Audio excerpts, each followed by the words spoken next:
তোকে স্পর্শ করে আমি ধন্য হব বলে অপেক্ষা করছি, আয় মালা, আয় আমার বুকে আয়।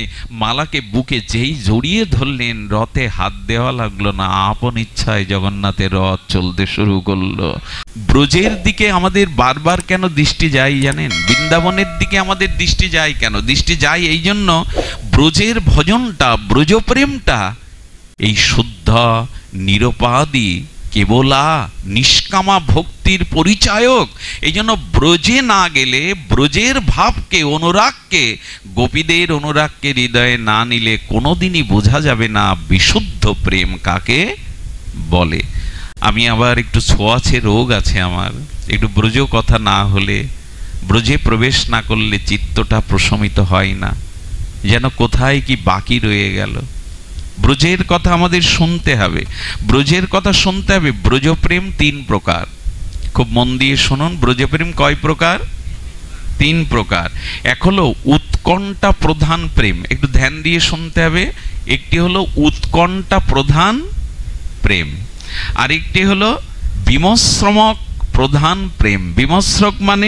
বিমশ্রক মানে অতি বিশ্বাস যাতে আছে তাকে বলে বিমশ্রক প্রেম। অতি বিশ্বাস, শুধু বিশ্বাস না, অতি বিশ্বাস, তাকে বলে বিমশ্রক প্রধান প্রেম।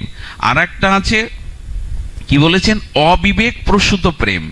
অবিবেক মানে কোনো বিচার বিবেচনা না করেই গোবিন্দকে যারা ভালোবেসেছে, গোবিন্দের এই এই মহিমা আছে, তার এই এই তত্ত্ব আছে, এইসব না জেনে অবিবেক, অর্থাৎ বিবেক বা বিচার না করেই যাদের প্রেম। যখন উদ্ধব ব্রজে যায়, এই বৃহস্পতির শিষ্য জ্ঞানী শ্রেষ্ঠ উদ্ধব যখন ব্রজে যায়, গোবিন্দ বললেন কাদের সান্ত্বনা দিতে হবে উদ্ধব আমার কাছ থেকে জেনে যাও। দেখুন অবিবেক প্রেমটা কাদের, অবিবেক প্রসূত প্রেম কাদের? আস্তে বাবা আস্তে, এর মধ্যে আসেন না। অবিবেক প্রধান প্রেমটা কাদের? কাদের হলো জানেন? পশু পাখি, বৃক্ষলতা আর বৎস গাভীগুলিদের।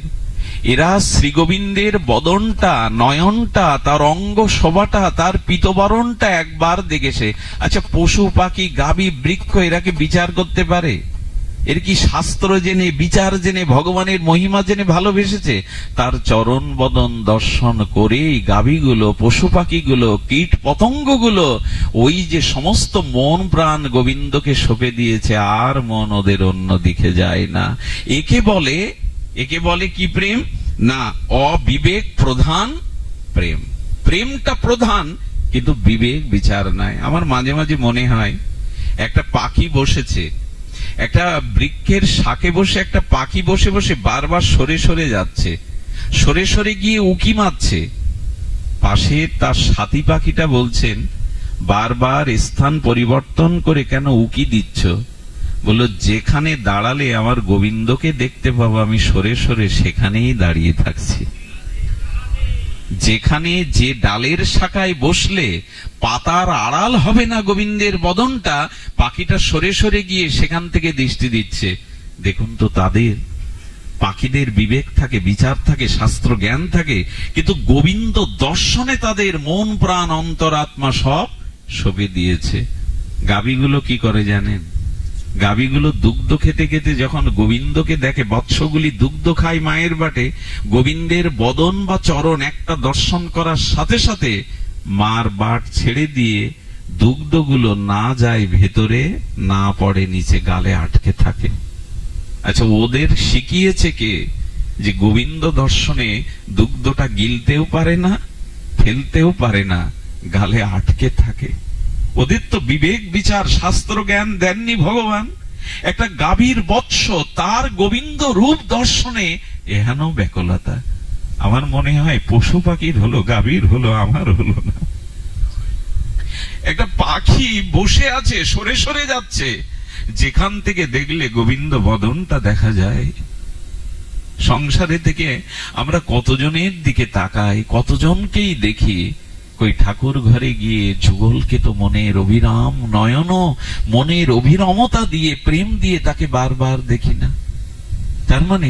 তার মানে ওদের ওদের বিবেক বিচার প্রধান না থাকলেও ওদের অন্তরাত্মা গোবিন্দের চরণ বদন দর্শন করেই সঁপে দিয়েছে। একদিন গোবিন্দ ক্লান্ত হয়ে বৃক্ষের তরু ছায়ে একটু নিদ্রা মতো গেছে। হ্যাঁ, ধেনু চড়াতে চড়াতে আর শরতের রৌদ্রে গোবিন্দ ঘর্মাক্ত হয়ে যখন ওইভাবে শয়ন করেছে, গাভী পাল এসে গোবিন্দের গা শুকছে। ও তোমার অঙ্গে কি পবিত্র প্রেম গন্ধ। আচ্ছা গোবিন্দ, তোমার চরণে যে ব্রজের ধুলি লেগে আছে, তোমার গায়ে যে বিন্দু বিন্দু ঘর্ম লেগে আছে, আমাদের তো হাত নেই যে তোমাকে বাতাস দিয়ে শীতলতা দেব। গাভীগুলো কাঁদছে, ভালোবেসেছ, ব্রজেই জন্ম দিয়েছ, কিন্তু হাত তো দাওনি মানুষের মতো যে তোমাকে একটু বিজন করব, সেবা করব। গাভীগুলো তখন বলছেন, আর এক গাভীকে ডেকে বলছে, কোনো উপায় নেই। বলে উপায় একটা আছে, আমাদের পুচ্ছ অর্থাৎ লেজের অগ্রভাগটা চামড়ের মতো, আয়না লেজের অগ্রভাগ দিয়ে গোবিন্দের ঘর্মটা আমরা মুছে দিই এইভাবে বাতাস দিয়ে। ওরা ওদের পিচ্ছ দিয়ে, ওদের লেজের সেই চর্মের মতো ওরা তাই দিয়ে গোবিন্দকে বিজন করছে। আর আমাদের হাতে ঘরে পড়ে আছে কত তাল পাতার পাকা, মনে হয়নি কখনো গরমে গোবিন্দকে একটু বাতাস দেওয়া, কখনো মনে হয়নি। বিদ্যুৎ চলে গেছে, নিজের বাচ্চা থাকলে নিজের গায়ে তো ফ্যানটা দিয়ে দেন, গোবিন্দের চিন্তা একবারও করেছেন ভগবানের গরম লাগতে পারে? কই সেখানে গিয়ে তো তাকে একটু শীতল বাতাস দেই না। গাভীগুলো বলছে, আচ্ছা গোবিন্দের এত রাঙা চরণ, এত তার অপূর্ব চরণ, এই চরণ সেবার যে স্বাদ যাচ্ছে, তাহলে চরণ সেবা কি করে করব? তখন শ্যামলী বলছেন, গাভীদের নাম আছে আবার শ্যামলী, ধবলী। শ্যামলী বলছে, এক কাজ করি, আমাদের জিহ্বা দিয়ে গোবিন্দের কোমল চরণকে লেহন করে করে ধুলোগুলো মুছিয়ে দেই না, আয়। ধবলী তখন বলছে, না রে, সে ভাগ্য আমাদের নাই, কারণ তৃণ খেতে খেতে, খড় খেতে খেতে আমাদের জিহ্বার অগ্রভাগটা বড় ধারালো হয়ে গেছে। গোবিন্দের চরণ বড় কমল, আমাদের ধারালো কঠিন জিহ্বা দিয়ে লেহন করতে গেলে ওই চরণে ব্যথা লাগবে, আমরা পারবো না। তখন ধবলী বলছেন, উপায় আছে রে, আমাদের জিহ্বার অগ্রভাগটা কঠিন হলেও, তৃণ খেতে খেতে ধার হয়ে গেলেও জিহ্বার উল্টো দিকটা বড় কোমল, এখানে ধার নেই। আই শ্যামলী ধবলী, আমরা গোবিন্দের চরণটা জিহ্বার বিপরীত দিক কমল অংশ দিয়ে তার চরণের ধুলাগুলো লেহন করে দিই।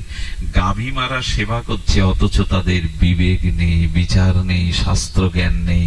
একে বলে অবিবেক প্রধান প্রেম। উদ্ধবকে বলছেন, উদ্ধব, গাভীগুলো হয়তো মথুরার দিকে তাকিয়ে তারা হাম্বা হাম্বা করে ডাকছে, তুমি তাদের কোনো সান্ত্বনা দিতে যেও না। ওদের বিবেক বিচার প্রসূত না হলেও ওরা আমাকে মন প্রাণ দিয়েছে। ব্রজের মহিমা বড় বিরল, এরা ভালোবাসে, কিন্তু আমাদের ভালোবাসা হলো না, আমরা তাকে এইভাবে ভালোবাসতে পারলাম না। আচ্ছা, দ্বিতীয়ত বলছেন কি প্রেম না, বিমশ্রমক প্রধান প্রেম। বিমশ্রক মানে অতি বিশ্বাস যাদের, গোবিন্দের যারা সেবকগণ, গোবিন্দের যারা সখাগণ, এই সখাদের হলো অতি বিশ্বাস। শ্রীদাম, সুদাম, হ্যাঁ, ধন শোকা, মন শোকা, এরা গোবিন্দের সখা। এরা কি মনে করে জানেন, সকাল হলেই মাকে বলে, মা গোষ্ঠে যাব, ধেনু চড়াতে যাব, আমাদের রাখাল বেশে সাজিয়ে দাও। মায়েরা কাঁদে আর বলে, কার সাথে যাবি, রাখাল রাজা তো ব্রজে নাই। মনে মনে বলে, তোদের রাখাল রাজা গোবিন্দ তো নাই, মুরলীর ধ্বনি দিয়ে তোদের তো ডাকবে না। কিন্তু সখাদের এত বিশ্বাস, তারা মনে করে আমাদের কানায় আমাদের ছেড়ে ব্রজ ছেড়ে যায়নি, তারা মনে করে আমাদের ছেড়ে যায়নি বলে, ওই দেখ, ওই বাঁশিও শুনতে পায়, অতি বিশ্বাস তাদের।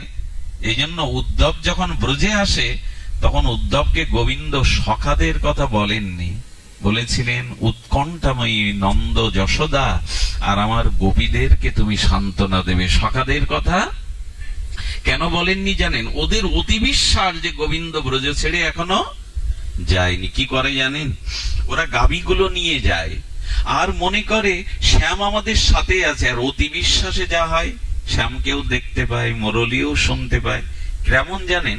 এখানে যদি 24 প্রহর নাম কীর্তন হয়, এই বাড়ির লোক যারা আশেপাশের, নাম বিশ্রাম হয়ে গেছে, মহোৎসব হয়ে গেছে, পরের দিন সকালে যদি বাসন কোসনো ঘা লাগে, মনে হবে করতাল বাজছে। কোন শিশু যদি দূরে কাঁদে, জানবেন রাগ রাগ। কারণ এই 3টে দিন নাম যেতে যেতে আপনার ভিতরে এমন হয়ে গেছে, কাঁসার বাটির শব্দ হলে মনে হবে চাকি বাজছে, করতাল বাজছে। কেন হয় জানেন? মনের একটা অতি আবেশ এসে গেছে। এই 3 দিন অনবরত অবিরাম হরিনাম ভেতরে প্রবেশ করেছে, একটা আবেশ এসে গেছে। ঠিক তেমনি সখাদের আবেশ ছিল, গোবিন্দ আমাদের ছেড়ে যায়নি। গাভী নিয়ে যেত গোবিন্দকে তারা মনে করতো এই তো আছে, আমাদের পাশেই আছে শ্যাম, ভাগ করে খেত, বনভোজন করত। এই জন্য সখাদের মাঝে মাঝে অবশ্য মাঝে মাঝে মনে হতো, তারা বলতো গোবিন্দ আসবে, এই তো কাল আমাদের সাথে আসবে। এই জন্য ওদের অতি বিশ্বাস, যাদের বিমর্ষক প্রধান প্রেম। আর গোপীদের হলো উৎকণ্ঠা প্রধান প্রেম। নন্দ যশোদার প্রেমটা হলো উৎকণ্ঠা প্রধান প্রেম। এখানেই উদ্ধবকে বলেছিল, যদি সান্ত্বনার বাণী কিছু বলতে হয়, তবে আমার জন্য যাদের প্রাণ ওষ্ঠাগত হয়ে রয়েছে, যারা এই জগৎ সংসারে আর বিন্দুমাত্র বেঁচে থাকতে চায় না, যারা আহার বিহার পরিত্যাগ করে ধুলায় ধূসরিত হয়ে আমার জন্য চোখের জল অবিরাম ঝরছে, হে উদ্ধব, তুমি তাদের কাছে গিয়ে সান্ত্বনা দাও। নন্দ বাবা, মা যশোদা কি করে জানেন? সকাল হলেই নন্দ বাবাকে বলে, মহারাজ, আমার বাম চোখের উপর ভাগটা লাফাচ্ছে, জানো, আমার ডান হাতটা মাংসটা লাফাচ্ছে, তার মানে আজ কিছু শুভ ঘটবে। আহারে, যশোদা বলছে, মহারাজ, তুমি তো শাস্ত্র জানো, বলো না, বাম চোখ নারীদের লাফালে কোনো শুভ সংবাদ আসবে বোধহয়। ডান হাতটা লাফালে কোনো শুভ সংবাদ। মনে হয় আজ আমার গোপাল আসবে। কেন ডান চোখ লাফাবে? কেন বাম চোখ লাফাবে? কেন ডান হাতের স্কন্ধটা কাঁপবে? যশোদার বিশ্বাস দেখুন, কোনো দুঃসময়ে কোনো শুভ লক্ষণে রেখা পেলেও মনে একটা ভরসা জাগে, মনে হয় আজ তাকে পাবো, আজ বুঝি সেই দিন ফিরে আসবে। যশোদার এই কথা বলে নন্দ বাবা নীরব হয়ে যান। আর চোখ লাফানো, আর গায়ের মাংস লাফানো যশোদা, যে চলে গেছে গোবিন্দ আর বুঝি ফিরবে না। নন্দ বাবা কাঁদতেও পারেন না, যশোদার জন্য কাঁদেন না, কাঁদতেও পারেন না। যশোদা মাঝে মাঝে ছুটে যান, নবনীতর থালা সাজিয়ে ছুটে যান, ওই বুঝি আমার গোপাল এলো। গিয়েই রাস্তার দিকে তাকিয়ে তাকিয়ে দেখে আর কেউ আসে না। এদের মধ্যে উদ্ধব এসেছে সান্ত্বনা দিতে গিয়ে কি হলো জানেন? যাদের ছোঁয়াচে রোগ আছে তাদের পাশে বেশিক্ষণ থাকলে কি হয় বাবা? যাদের জীবাণু সংক্রামিত ছোঁয়াচে রোগ আছে তাদের পাশে গেলে কি হয়? তাদের পাশে গেলে রোগের বীজাণুটা তার ভিতরেও সংক্রামিত হয়। সারা রাত সান্ত্বনা দিল উদ্ধব, জ্ঞানী শ্রেষ্ঠ বৃহস্পতির শিষ্য, ভাগবত উত্তম।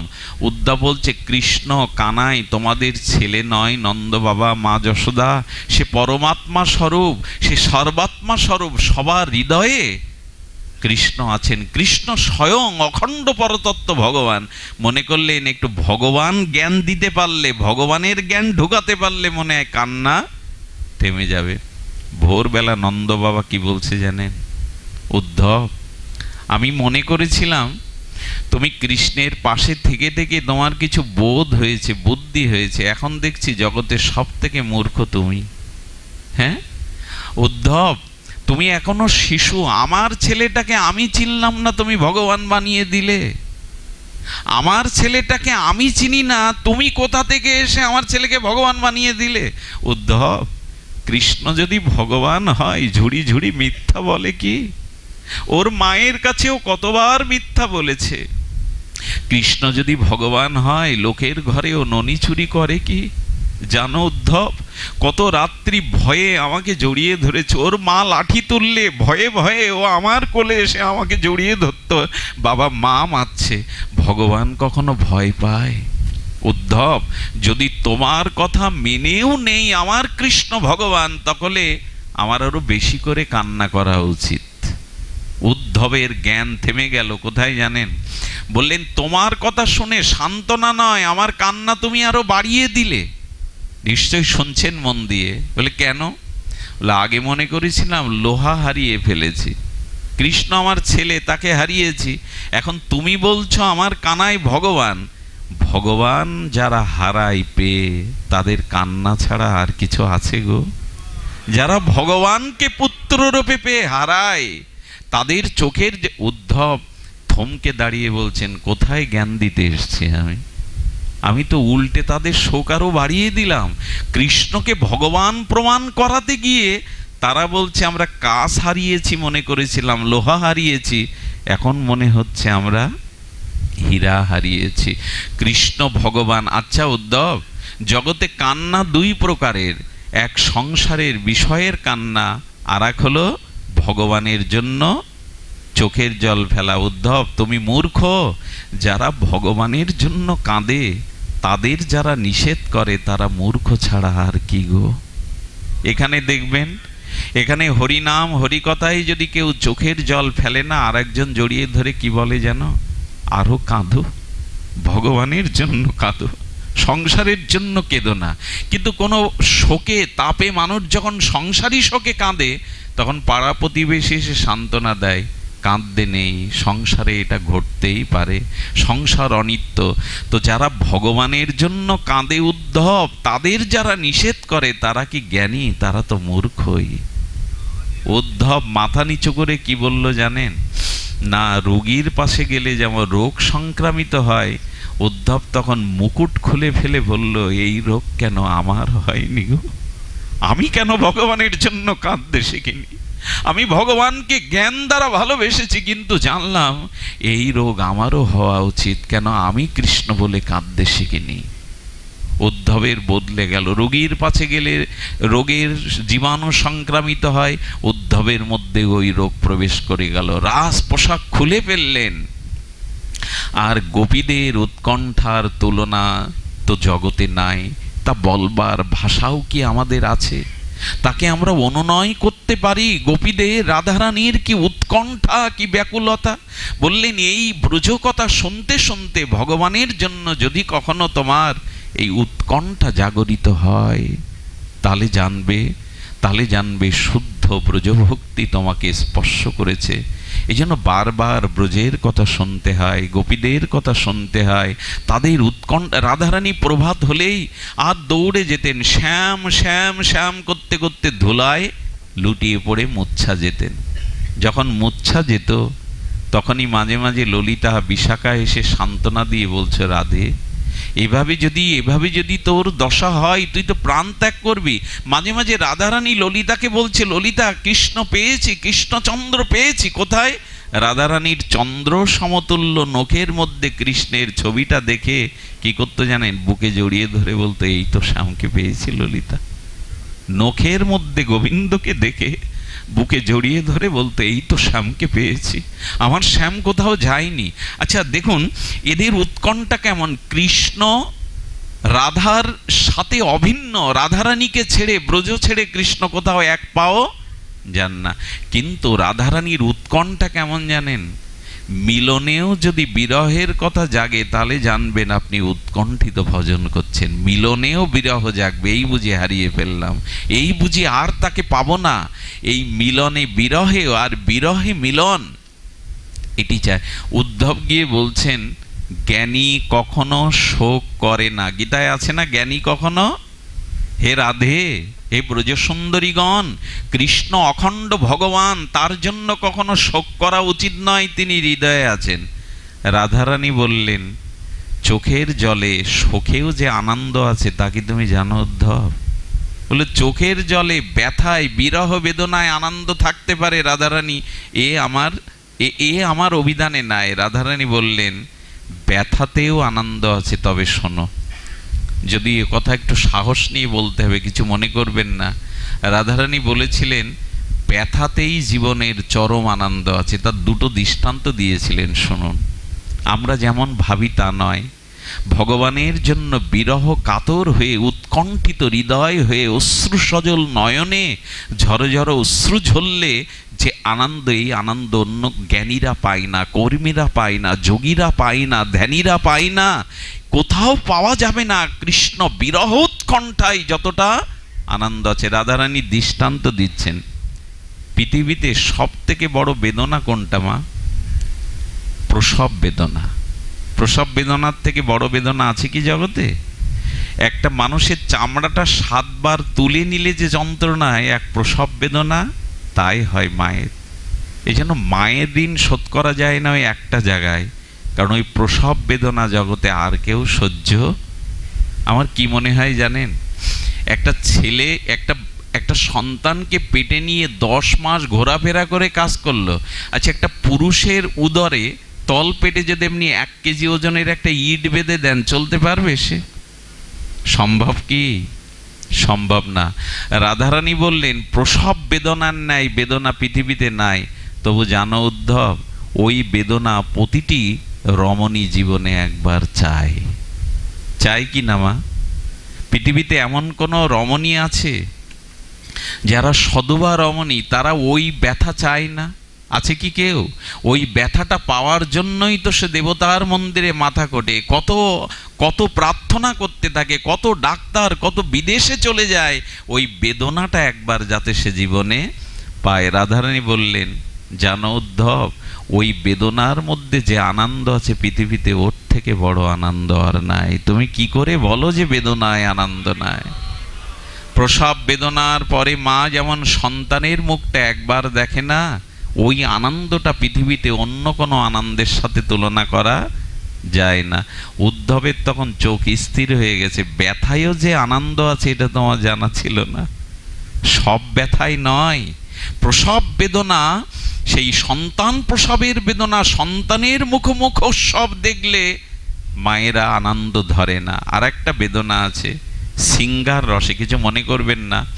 সতী এবং পতি যখন সিঙ্গারে মিলিত হয়, সেই সিঙ্গারের ভেতরে নখাগ্র দন্তের ব্যথাটাও প্রেয়সীর আনন্দ দেয়। রাধারানী সিঙ্গারের কথা বলতে বলতে বলে বসেছেন, উদ্ধব দেখল রাধারানীর এই চেতনার ধারের কাছে যাওয়ার ক্ষমতা আমার মতো জ্ঞানী শ্রেষ্ঠ বৃহস্পতি শিষ্য উদ্ধবের নেই। ব্যথাতেও আনন্দ আছে। তাই কৃষ্ণ বলে যারা ব্যথায় ছটপট করে, অশ্রু বিসর্জন দেয়, ধুলাই লোটায়, এই ব্যথার ন্যায় পরম আনন্দ এই জগতে আর নাই।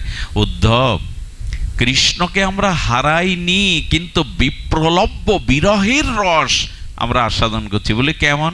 বলে কৃষ্ণকে দেখতে চাও? রাধারানী স্মরণ করলেন।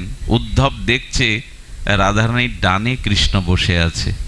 উদ্ধবের চোখ বড় বড় হয়ে গেছে। এটা সেই কৃষ্ণ তো না জাদু দেখছি? কৃষ্ণের গা টিপে টিপে দেখছে।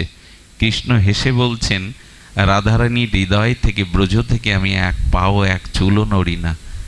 তখনই আবার রাধারানীকে বলছেন, তো কৃষ্ণ তোমার কাছেই, তুমি কৃষ্ণ হারিয়ে কাঁদছ কেন? বলল মিলনে যে আনন্দ, বিরহ রসের মধ্যে তার থেকে কোটি গুণ আনন্দ। ওই আনন্দের জন্যই তারা বিরহে উৎকণ্ঠায় কাঁদছে। আমার বলবার অভিপ্রায় এইটুকু, এই উৎকণ্ঠা একটু অর্ধেক ভক্তি না আসলে জাগবে না।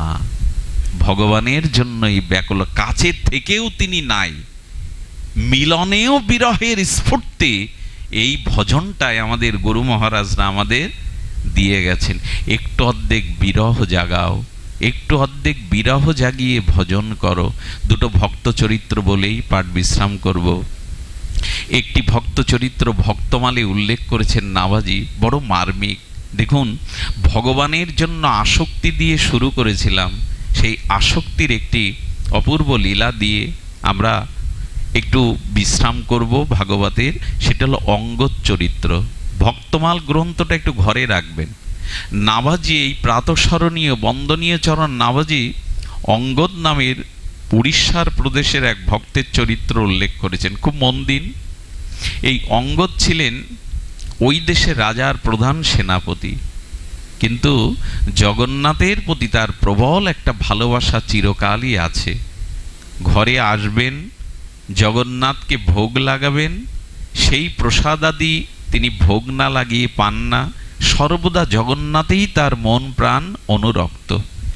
এই জগন্নাথের সেবক হলেও তিনি রাজার প্রধান সেনাপতি। একটা রাজ্য জয় করতে গিয়ে একটা হীরা পেয়েছিলেন, মূল্যবান হীরা।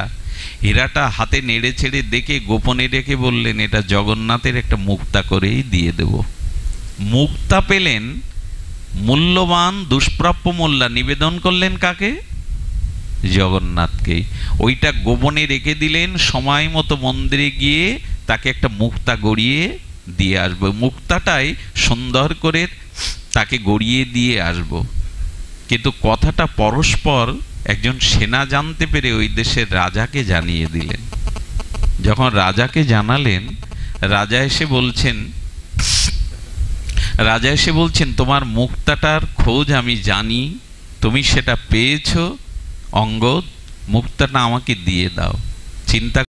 চিন্তা করলেন, মুক্তাটা তো নিবেদন করেছি জগন্নাথকে, রাজার কাছে এটা যেতে পারে না, কারণ যেদিন নিবেদন হয়েছে সেদিন আমি জগন্নাথকে ওটা অর্পণ করেছি। মিথ্যার আশ্রয় নিয়ে বললেন, সত্য সত্যই মুক্তা আমি পাইনি, পেলে আপনাকে আমি অবশ্যই অর্পণ করতাম। মুক্তা রেখে আমি কি করব, মুক্তা আমার কাছে নাই। কিন্তু রাজা বুঝে নিলেন ও ছল করছে, মুক্তাও দেবে না, এটা মহামূল্যবান। তখন অন্য নীতি অবলম্বন করলেন। অন্য নীতি কেমন জানেন? এই যুবরাজের মানে এই সেনার একজন বোন ছিল বিধবা, তার ছোট একটা বাচ্চাও ছিল। তার কাজ ছিল মন্দিরের সেবা করা এবং এই ভাইটির জন্য প্রসাদাদি তৈরি করে তাকে একটু সেবা দেওয়া। দুই ভাই বোন মিলে সংসারের সুখেই ছিলেন। রাজা একদিন গোপনে তার ভগ্নীকে ডাকলেন। ভগ্নীকে ডেকে বললেন, তোমার পিতার যে সম্পত্তি সেটা একা তোমার ভাই সব জাল দলিল করে নিয়েছে, তুমি এটা জানো না, তোমাকে জানতে দেয়নি, তোমাকে দাসীর মতো আগুনে পুড়িয়ে রান্না ঘর কন্যার কাজ করিয়ে নেয়। তুমি কি তার সাথে থাকতে চাও? সারা জীবনের সম্বন্ধ নষ্ট হয় কি করে দেখুন। কাউকে যদি বিষয়ের লোভ দেখিয়ে দেন, তার কানে কুমন্ত্রণা দিয়ে দেন। কি নাম বললাম ভক্তটা? অঙ্গদ। অঙ্গদের বোনের কানে রাজা এমন করে বিষ ঢাললো, দেখো একটা উপায় আছে, আমি সমস্ত সম্পত্তি তোমার নামে দলিল করে দেব। কাজ কি? আজকের রান্নাতে খাদ্যে বিষ মিশিয়ে তোমার ভাইকে মেরে ফেলতে হবে। মানুষের জীবনে একটা অনুরোধ করব, কোনো বিষয়ী মানুষের কাছে কোনো মন্ত্রণা নিতে, কোনো যুক্তি নিতে যাবেন না। মন্থরার মতো ওইরকম একজন মানুষ রামের মা আর কৈকেয়ীর কানে এমন বিষ ঢাকলো যে রামকেও বনবাসে পাঠাতে বাধাগ্রস্ত হয়নি। কোনো বিষয়ীর যুক্তি কানে নিলেই প্রলোভনে হলো, তাই তো ভাই আমাকে ফাঁকি দিয়েছে, সে যদি ফাঁকি দিতে পারে, বঞ্চনা করতে পারে, আমি কেন পারবো না? সেই দিন খাদ্য রান্না করে বিষ দিয়েছে, এমন বিষ, রাজার দেওয়া বিষ, এক গাল মুখে নিলেই মারা যাবে। ওর একটা নিয়ম ছিল কি জানেন? নিয়ম ছিল অঙ্গদের, বেলা 2:30-র সময় রাজসভা থেকে আসবে, স্নান করে আর ঠাকুর ঘরে প্রণাম করে যখন খেতে বসবে, আজও বসেছে, অপেক্ষা করছে ভগ্নী মুখে দিলেই, গ্রাস তুললেই কাজ শেষ। কিন্তু ওর একটা নিয়ম ছিল, ওর বোনের যে বাচ্চাটা 7 বছরের মেয়েটা, তাকে সাথে না নিয়ে ও খেতে বসতো না। বলো দিদি ভাই, আমাদের ছোটটা গেল কোথায়? ওকে না নিয়ে তো আমি কখনো খেতে বসি না, সব জগন্নাথের ইচ্ছা। বুদ্ধি করে ওকে পাড়ায় পাঠিয়ে দিয়ে বলছেন, ও কোথায় খেলতে গেছে দাদা, আজ খেয়ে নাও। বললো না না, আমি থালা সরিয়ে বলছেন, ও না আসা পর্যন্ত আমি মুখে দেব না। বোন ভাবছে তো বিপরীত হয়ে গেল, বুদ্ধি দিয়ে তাকে বাইরে পাঠালো। এখন ওকে যদি আমি ডেকে আনি আর ও যদি অপেক্ষায় থাকে, ওর মুখে দিলেই ও তো মারা যাবে। সঙ্গে সঙ্গে বলছেন, ওকে না নিয়ে আসলে আমি খাবো না। যখন বাধ্য হয়ে ওই অন্ন ঢেকে রেখে ওকে খুঁজে বের করে এনে সামনে এনেছে, তখন ওর মন দুরো। এই মুহূর্তে যদি স্বীকার না করি, তাহলে তো মেয়েটাও মরবে। অন্যের দুর্দশা করতে গিয়ে নিজের দুর্দশার অবস্থা দেখে বলছেন, দাদা ওটা মুখে দিও না, হাত এঁটে ধরেছে, ওতে কালকোট বিষ দেওয়া আছে। 5 মিনিট মতো নীরব হয়ে চোখে জল ফেলছেন। তুমি বিষ দিয়েছ এই খাদ্যে? বললেন হ্যাঁ। তুমি একবার বলো তো, আজকের এই প্রসাদটা কি, বিষ দেয়া প্রসাদটা কি জগন্নাথে নিবেদন করেছো তুমি? যেই বলে করেছি সেই ওখানে মূর্ছিত হয়ে পড়ে গেছে, এতক্ষণ মূর্ছা যায়নি। এই হলো মমতা। একটা কথা বলি, ভগবানের প্রতি যতদিন আপনার মমতা না যাচ্ছে, জানবেন ভক্তি বা প্রেম আসেনি। দেখুন, নিজের বিষের কথা শুনে চোখে জল এসেছিল, কিন্তু যখন বলেছে এটা জগন্নাথকে নিবেদন করে তুমি নিবেদন ছাড়া পাও না, তখনই মূর্ছিত হয়ে পড়ে গেছে। আমার জগন্নাথ আজ বিষ খেলো আমার জন্য, নিজের মৃত্যুর নিজের বিষের কথা ভুলে আমার জন্য জগন্নাথকে বিষ খেতে হলো। মমতা। মীরার সামনে রানা বিষ দিল। কাকে দিল? মীরাকে রানা কি দিল? বিষ দিল। বিষ কালো। মীরাকে বলে দিয়েছে রানা সেবককে, গিয়ে বলো জগন্নাথ দেবের চরণামৃত। পাশে এক দাসী বলছেন, মীরাজি বিষ চরণামৃত কখনো এরকম কালো হয় না, ওটা বিষ দিয়েছে তোমাকে মারার জন্য। কিন্তু সেবক যখন প্রথম বলেছে এটা জগন্নাথের অভিষেকের চরণামৃত, তখন সাথীকে বলছেন এটা বিষ হলেও আমার কাছে চরণামৃত, কারণ প্রথমেই আমার কানে গেছে এটা চরণামৃত। আমি মনে মনে তখনই আমার গিরিধারীকে নিবেদন করেছি, এটা আর বিষ থাকবে না রে। জগন্নাথকে যদি নিবেদন করা যায়, বিষ অমৃত হয়ে যায়। ওই বিষ মীরা পান করেছিলেন, ওই বিষ মীরা নিজে পান করেছিলেন। বলুন, বিষ অমৃত হয়েছিল কিনা? প্রহ্লাদের বিষ অমৃত হয়েছিল কিনা? ভক্তি এমন একটি বস্তু, বিষও অমৃত হয়ে যায়। তখন মূর্ছিত হওয়ার পরে এত কাঁদলেন, এত কাঁদলেন। দেখুন, এই হলো মমতা। নিজে বিষ খেয়ে তাকে মারবে, এজন্য তিনি মূর্ছা যাননি। এটা জগন্নাথকেই দেয়া হলো। সেই থালা নিয়ে জগন্নাথের মন্দিরে যে দুয়ার দিলেন, 2 দিন আর অঙ্গদ দুয়ার খোলেনি। 2 দিন আর ওইখানে পড়ে চোখের জলে শুধু, প্রভু আজ তোমাকে আমি বিষ দিয়ে হলাম, আমার কারণে আজ তোমাকে বিষ নিতে হলো। কত কষ্ট হয়েছে তোমায়, কত কষ্ট হয়েছে তোমার। যেদিন ভরত রাম অন্বেষণে যায়, সেদিন রাম ধরিত্রী দেবীকে ডেকে বলছেন, হে ধরিত্রী, ভরত যে পথ দিয়ে আসবে ওখানে কোনো কাঁটা রেখো না, ওখানে কোনো কাকর রেখো না। ধরিত্রী দেবী প্রকট হয়ে, বসুমাতা প্রকট হয়ে বলছেন, হে রঘুপতি রামচন্দ্র, আপনি মা সীতাকে নিয়ে, লক্ষ্মণকে নিয়ে যখন এ পথ দিয়ে গিয়েছিলেন, আপনি তো একবার বলেননি কাঁটা সরিয়ে দাও, কাকর সরিয়ে দাও। বলেছিলেন, আজ যদি আমার ভরতের পায়ে কটক কীর্ণ হয়, কাকর ফোটে, তবে আমার ভরত আমার কাছে আসতে পারবে না। কারণ এই পথ দিয়ে গিয়ে আমার চরণের কথা ভেবে, আমার পায়ে কতটা ব্যথার কথা ভেবে ভরত মূর্ছিত হয়ে পড়বে, ভরতকে আমি আর দেখতে পাবো না। তাই তুমি পথ পরিষ্কার করে দাও, যাতে ভরত আমার কাছে পর্যন্ত আসতে পারে। আহারে, সীতার পায়ে কাঁটা ফুটবে এটা রামের লক্ষ্য না, কিন্তু ভরত আসতে গিয়ে যদি ভরতের গায়ে কাঁটা ফোটে, ভরত তখন আমার পায়ের কণ্টকা বীর্ণের ব্যথা ভেবে আর চলতে। এই হলো মমতা। আমি হয়তো আপনাদের অত্যাচার করছি, মানসিক অত্যাচার করছি, আমি মনে কথাটা পৌঁছে দিতে পারছি না। এই যে মমতাটা, বিষ খাইয়েছে নিজের জন্য, তাতে অঙ্গদের মাথা ব্যথা নেই। 2 দিন না খেয়ে মন্দিরে পড়ে আছে, প্রভু তোমাকে বিষ খাওয়ালাম, তোমাকে বিষ খাওয়ালাম। 2 দিন কোনো সাড়া শব্দ না দেখে তার বোন পাড়া প্রতিবেশী এনে মন্দিরের দুয়ার যখন ভাঙল, তখন দেখল সমস্ত মন্দিরটায় অঙ্গদের দিব্য জ্যোতিতে আলোকিত হয়ে আছে, দিব্য আলোয়। কোথায় আর সেটা দিব্য আলোয় আলোকিত হয়ে আছে জগন্নাথের মন্দির সহ। আমি বলি কি, একটু ভালোবাসা, একটু মমতা যুগলকে দিন, নিতাই গৌরকে দিন, বিষময় জীবন অমৃতময় হয়ে যাবে। এই ভালোবাসাটুকু একটি যদি দিতে পারেন। আসছে আষাঢ় মাস, জগন্নাথ দেবের কথা স্মৃতিতে আপনাদের জাগার কথা।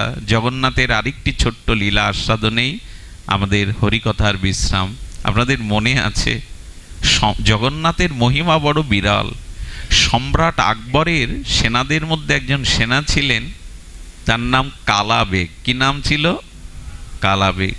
অত্যন্ত জাতীয় হিন্দু বিদ্বেষী ছিলেন তিনি। এক ব্রাহ্মণ কন্যাকে দেখে তার কুদৃষ্টি যায়, তিনি জোর করে তুলে এনে জোর করে তাকে বিবাহ করেন, তার গর্ভে সন্তান সঞ্চারিত হয়।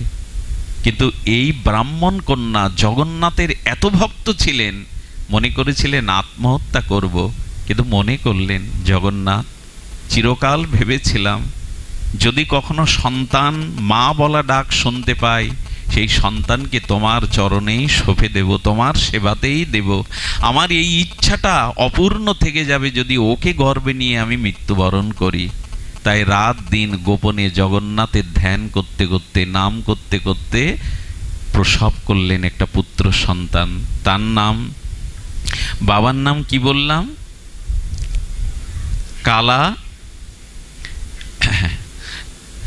কালা বেগ, আর এর নাম হলো মালা বেগ রাখলেন। সেই সময় উড়িষ্যার এক এক রকম নাম, মালা বেগ রাখলেন। কিন্তু জন্মের সাথে সাথে গোপনে তার কানে দিয়ে দিলেন জয় জগন্নাথ, জয় জগন্নাথ, জয় জগন্নাথের নাম। দুধ খাওয়াতেন, কোলে করতেন, জগন্নাথের গুণকীর্তন, জগন্নাথের লীলা শোনাতেন। শুনতে শুনতে যখন 8 বছর বয়স হলো, এই কার নাম বললাম? মালা বেগ। মালা বেগ, জগন্নাথের রথ হচ্ছে উড়িষ্যায়, আর রথের সেই উত্তাল তরঙ্গ ধ্বনি করতে করতে কত লোক রাস্তায় সংকীর্তন করতে করতে পুরীর দিকে চলছে। মাকে জড়িয়ে ধরে বলছেন, মা, ওরা জগন্নাথ জগন্নাথ, জয় জগন্নাথ বলছে। মা, আমারও যে একটু ইচ্ছা করছে জগন্নাথ। পূর্ব সংস্কার তো যাওয়ার কথা না, গর্বে তো ওই করেই ধ্যান করেই জন্ম দিয়েছে। মা, আমি জগন্নাথে যাব, আমি জগন্নাথকে দর্শন করব।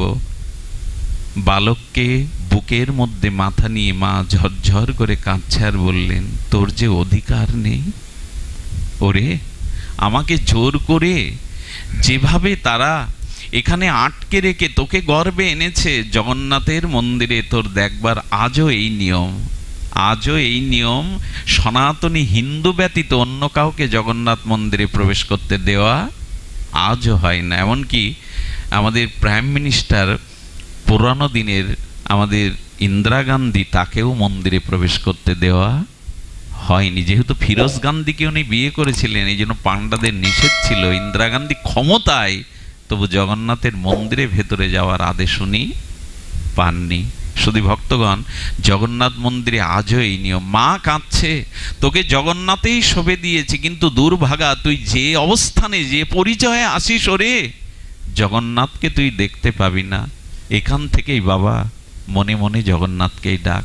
চোখ বন্ধ করলেন, নিজে নিজে পদ রচনা করলেন, হে জগন্নাথ, তোমাকে যখন পাণ্ডারা রথে তোলে তখন নেচে নেচে যেন গজহস্তি মস্তিতে নেড়ে ছেড়ে, হাতি হাঁটতে গেলে যেমন গজগতিতে হাঁটে, জগন্নাথকে দেখবেন একবার এপাশ এপাশ হেলে দুলে পাণ্ডারা তোলে।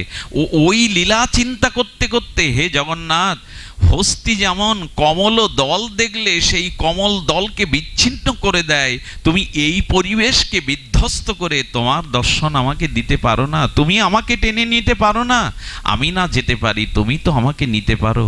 চোখের জলে ছাদে বসে মার ছেলে যখন জগন্নাথের গুণকীর্তন করছেন, আকাশে বাসাতে ছড়িয়ে জগন্নাথের কাছে পৌঁছে গেল। জগন্নাথের উল্টো রথযাত্রার দিন, যেদিন গুন্ডিচা মন্দির থেকে জগন্নাথের রথ টানবে, সেখানে সকলেই আছে। বলদেবের রথ চলল, সুভদ্রার রথ চলল, কিন্তু জগন্নাথের রথ আর চলে না।